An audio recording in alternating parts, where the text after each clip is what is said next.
کہ جمادی ثانی کے نصف سے بارشیں شروع ہوں گی اور رجب کے نصف تک آئیں گی.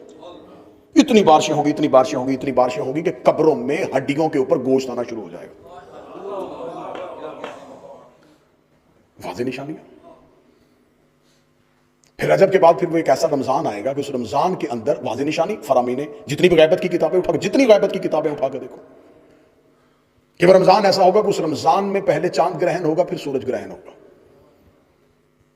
مولا فرماتے ہیں کہ اس رمضان میں جب شب قدر کے اعمال کر لو تو اعمال کرنے کے بعد اپنے گھروں کی کھڑکیاں بند کر لینا اور شیشے کے قریب نہ رہنا.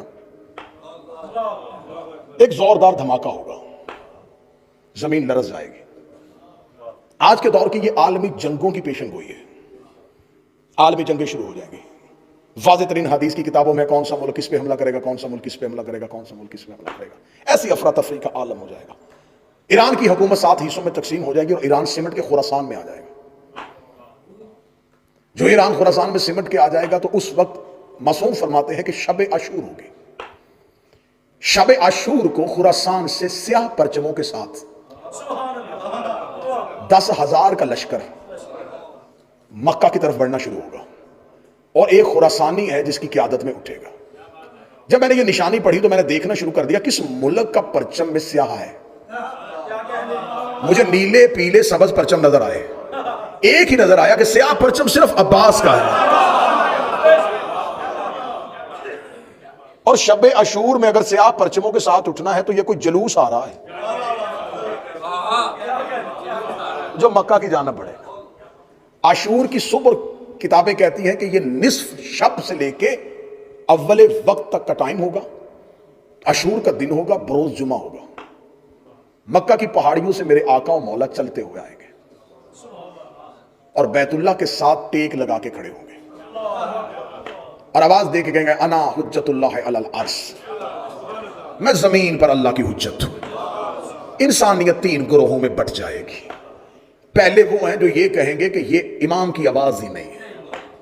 دوسرے وہ ہیں جو یہ کہیں گے کہ ضروری امور سر انجام دیں اور پھر امام تک پہنچیں. تیسرے وہ ہیں کہ جو ہی امام کی آواز آئی انا حجت اللہ علی العرش وہ لبیک کہہ کے اٹھیں گے. پہلا گھر میں ہوگا، دوسرا مکے میں ہوگا. وہ امام تک پہنچ جائیں گے. 10,000 کا لشکر خراسان کی طرف سے آئے گا اور امام کے پیچھے 4 نبی چل رہے ہوں گے، الیاس و خضر، ادریس و عیسیٰ.